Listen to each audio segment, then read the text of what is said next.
जय जोहार, नमस्कार। दैनिक छत्तीसगढ़ चैनल देख रहे हैं आप और छत्तीसगढ़ प्रदेश की आज की तमाम सभी महत्वपूर्ण बड़ी खबरों की शुरुआत आज की पहली बड़ी खबर के साथ। आने वाले 5 दिनों तक बारिश, कोहरा और ठंड हाल बेहाल कर सकता है। मौसम विज्ञान विभाग ने इसकी चेतावनी जारी की है। छत्तीसगढ़ में बीती रात से कई जिलों में झमाझम बारिश तो कहीं पर घना कोहरा छाया हुआ है। वहीं सुबह जब मौसम खुला तो कोहरा और ठंड ने लोगों की मुसीबतें बढ़ा दी है। इधर दुर्ग राजनांदगांव की बात करें तो रात के बाद दोपहर में भी तेज बारिश और शहर की रफ्तार धीमी नजर आई। वहीं अगर सरगुजा की बात करें तो यहां जीरो विजिबिलिटी होने के कारण राहगीरों को अपनी गाड़ियां धीमी रफ्तार से चलानी पड़ रही है। मौसम विज्ञान विभाग के मुताबिक 26 जनवरी तक मौसम में किसी भी तरह के बदलाव के आसार नहीं है। मौसम वैज्ञानिक HP चंद्रा ने कहा है कि बंगाल की खाड़ी से नमी आने के कारण प्रदेश का मौसम बिगड़ा हुआ है। सभी जिलों में आंशिक बादल छाए हुए हैं, वहीं कहीं कहीं पर बारिश भी हो रही है।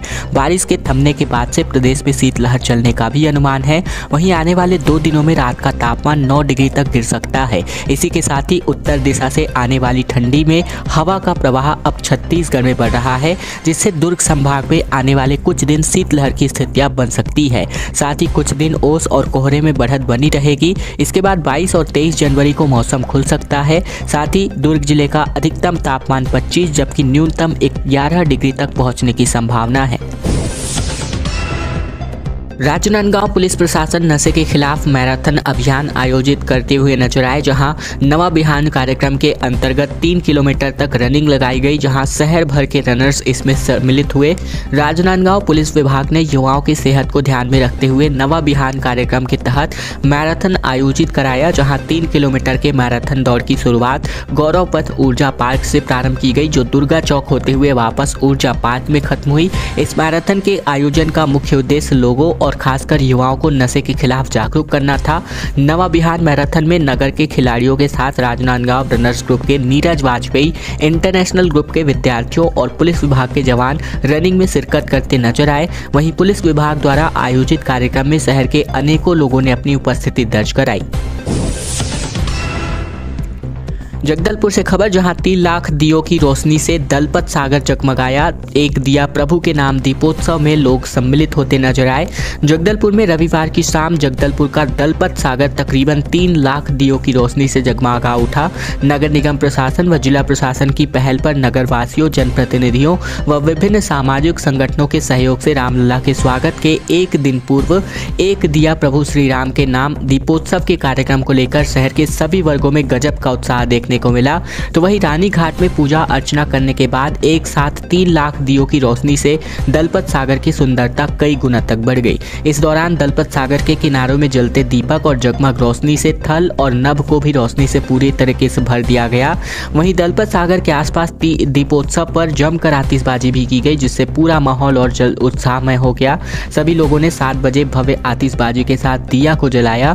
कार्यक्रम में फ्लोटिंग मंच में रामायण मंडली द्वारा रामचरितमानस का भी गायन किया गया।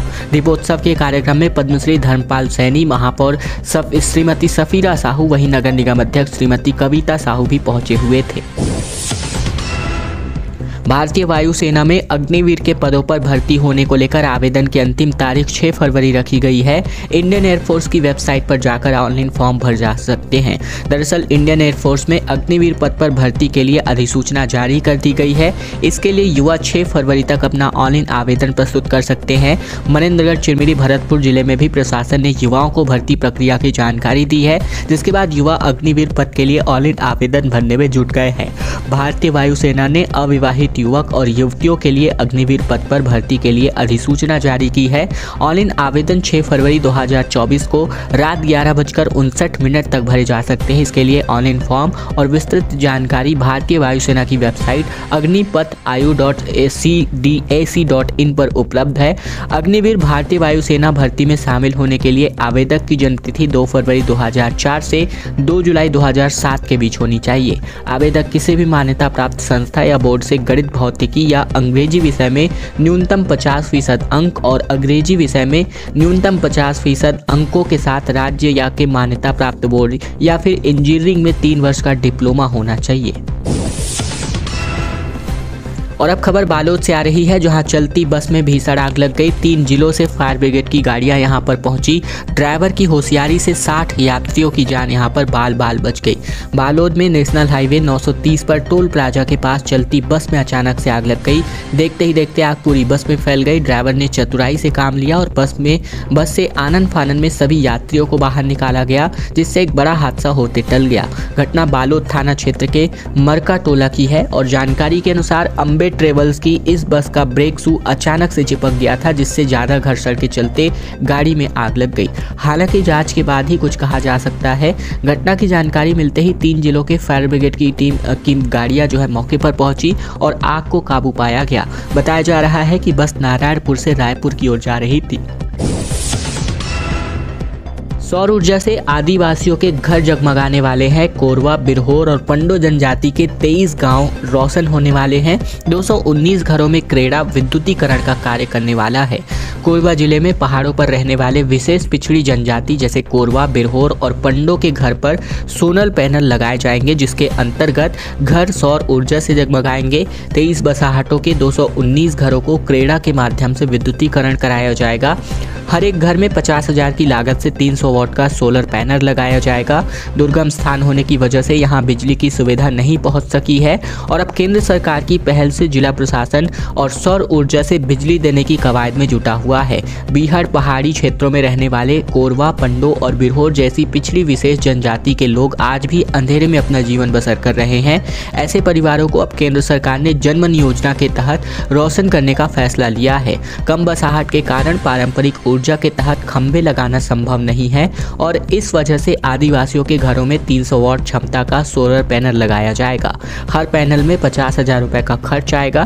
5 साल तक संधारण की जिम्मेदारी क्रेडा की होगी। तकनीकी खराबी आने पर सुधार किया जाएगा और इन 5 सालों के अंतराल में आदिवासी समाज के ही लोगों को संधारण के लिए विशेष प्रशिक्षित कर दिया जाएगा। आंगनबाड़ी केंद्रों में बच्चों को अब वर्किंग मदर्स जो है छोड़ करके अपने काम पर जा सकती हैं। छत्तीसगढ़ में तकरीबन 1500 झूला घर बनाए जाएंगे। 6 साल तक बच्चों के लिए ये व्यवस्था रहने वाली है। छत्तीसगढ़ में अब वर्किंग मदर्स यानी कि जो काम करने वाली माताएं हैं, अपने बच्चों को आंगनबाड़ी केंद्रों में छोड़कर अपने काम पर जा सकती हैं। इसके लिए महिला बाल विकास विभाग की ओर से केंद्रों में झूला घर बनवाया जाएगा। शुरुआती तौर पर 1500 झूला घर बनाए जाएंगे, जो पायलट प्रोजेक्ट के रूप पर काम होगा। महिला एवं बाल विकास विभाग की सचिव सम्मी आबिदी ने इसके लिए गाइडलाइंस जारी कर दिए हैं। इसके बनने में तकरीबन महिलाएं अपने 6 महीने से लेकर 6 साल तक के बच्चों को आंगनबाड़ी केंद्रों में छोड़कर अपने काम पर वापस जा सकती हैं। गांवों में सर्वे करके बच्चों को चिन्हित कर लिया जाएगा। वहीं गंभीर कुपोषित बच्चों की भी यहां पर मॉनिटरिंग लगातार की जाएगी। साथ ही पोषण वाटिका तैयार करने का निर्देश भी पीएम जनमन योजना के तहत विशेष पिछड़ी जनजातियों के बच्चों को डोर टू डोर सर्वे कर आंगनबाड़ी की सेवाओं से लाभान्वित कराने की योजना है। सभी आंगनबाड़ी केंद्रों में साफ सफाई को विशेष ध्यान के तौर पर रखे जाने की योजना है। भगवान श्री राम की सबसे बड़ी रंगोली का ड्रोन वीडियो इस वक्त आप अभी अपनी स्क्रीन पर देख रहे हैं। तकरीबन 51 आर्टिस्टों ने 7500 किलो धान से इसको तैयार किया है। जी हाँ, आपने बिल्कुल सही सुना, ये धान से तैयार हुई रंगोली है। रायपुर में 3 वर्ल्ड रिकॉर्ड बनाने का दावा किया गया है। छत्तीसगढ़ की राजधानी रायपुर के साइंस कॉलेज ग्राउंड में विश्व की सबसे बड़ी धान की रंगोली तैयार की गई है, जिसमें प्रभु श्री राम का चित्र उकेरा गया है। इस रंगोली को राष्ट्रवादी संघ ने राम मंदिर निर्माण उत्सव में बनवाया है, जिनमें 51 आर्टिस्टों ने 7500 किलो धान से इसको तैयार किया है। वहीं रंगोली के ड्रोन वीडियो में इसकी खूबसूरती और कलाकृति साफ स्पष्ट तौर पर नजर आ सकती है। राष्ट्रवादी संघ के संयोजक वीरेंद्र दुबे ने बताया कि इस रंगोली का निर्माण एक चुनौती था। इसमें हमने कलाकारों की मदद से इसको पूरा किया है। वहीं रंगोली बनाने से पहले कलाकारों की टीम ने कई घंटों तक इसका पेपर में ढांचा तैयार किया है, जिसके बाद इसको जमीन पर उकेरा है। सफाई के नाम पर सिर्फ घोटाला होता नजर आ रहा है। बड़े शहरों के सफाई के नाम पर 180 करोड़ रुपए फूंक दिए गए हैं और 15 सालों का एक मुफ्त ठेका भी दे दिया गया है। दिल्ली, मुंबई और इंदौर की तर्ज पर साफ सुथरा शहर बनाने के लिए 5 साल में 180 करोड़ रुपए खर्च हो चुके हैं, लेकिन स्वच्छता रैंकिंग में लगातार 4 बार से बिलासपुर पिछड़ रहा है।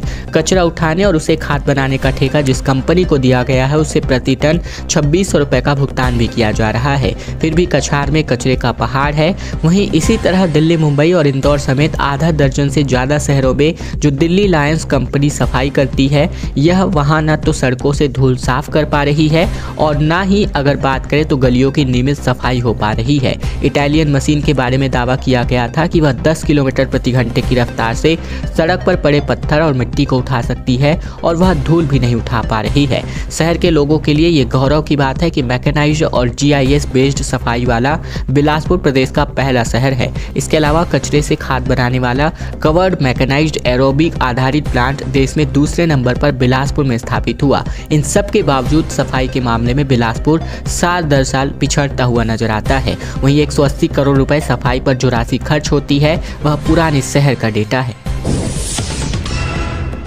23 जनवरी को नक्सलियों ने बस्तर और सरगुजा बंद का आह्वान किया है। बच्चे की मौत, जंगल की कटाई और राम मंदिर का इस्तेमाल चुनाव में करने के विरोध को लेकर नक्सली बस्तर बंद और सरगुजा बंद का आह्वान कर रहे हैं। नक्सलियों ने 23 जनवरी को छत्तीसगढ़ के बस्तर और सरगुजा संभाग के बंद का आह्वान किया है, यानी उत्तर और दक्षिण के बंद का आह्वान किया है। ऐसे में अगर बात करें तो बस्तर में बीजापुर जिले के क्रॉस फायरिंग में मासूम की मौत, हसदेव में जंगल की कटाई और साथ ही राम मंदिर में चुनाव का इस्तेमाल करने को लेकर विरोध में नक्सलियों ने बस्तर और सरगुजा बंद का आह्वान किया है। ऐसे में नक्सली लीडर मंगली ने प्रेस नोट जारी कर राज्य और केंद्र सरकार पर भी कई आरोप लगाए हैं। उत्तर सब जोनल ब्यूरो की प्रवक्ता और हार्डकोर नक्सली मंगली ने प्रेस नोट में लिखा है कि 1 जनवरी 2024 को मुंदवेडी गांव में पुलिस ने अंधाधुंध फायरिंग की थी, जहां पुलिस की गोली लगने से ही 6 महीने की मासूम की मौत हो गई थी, लेकिन पुलिस ने इसे क्रॉस फायरिंग बता रही है। वहीं बच्ची को न्याय दिलाने की मांग को लेकर लगातार गाँव वाले आंदोलन कर रहे हैं। फिलहाल जो भाकपा के द्वारा एक प्रेस विज्ञप्ति जारी हुआ है, प्रेस नोट जारी हुआ है, उसमें ये सब बातों का उल्लेख है। गृह मंत्री ने वामपंथी उग्रवाद की समीक्षा की और कहा कि 3 साल में नक्सल मुक्त करने का टारगेट है। साहब ने कहा कि माओवाद कुछ क्षेत्रों में ही प्रभावी है। दरअसल छत्तीसगढ़ में नक्सलियों के खिलाफ अभियान तेज किया जाएगा। केंद्रीय गृह मंत्री अमित शाह ने अगले 3 साल में छत्तीसगढ़ को नक्सल मुक्त करने का टारगेट तय किया है। विधानसभा परिसर में रविवार को नक्सल प्रभावित क्षेत्र की समीक्षा बैठक के दौरान इन्होंने कहा कि वामपंथी उग्रवाद अब छत्तीसगढ़ के कुछ हिस्सों तक ही सीमित है। यह सुरक्षा बलों और सभी केंद्रीय और राज्य एजेंसियों के संयुक्त प्रयासों के कारण हुआ है। उन्होंने आगे कहा कि अगले 3 साल तक इन क्षेत्रों में माओवादियों के खतरे से मुक्त करना हमारी चुनौती होगी। इसके लिए राज्य पुलिस सुरक्षा कमियां पूरी करे, व्यापक जांच सुनिश्चित करे, अभियोजन की बारीकी से निगरानी करने और फंडिंग के रास्तों को बंद करने, खुफिया नेतृत्व वाले ऑपरेशन जारी रखने का निर्देश दिया। साथ ही केंद्रीय गृह मंत्री ने वामपंथी उग्रवाद प्रभावित जिलों में केंद्र और राज्य सरकार की योजनाओं की संपूर्ण कवरेज की आवश्यकता पर भी बल दिया है।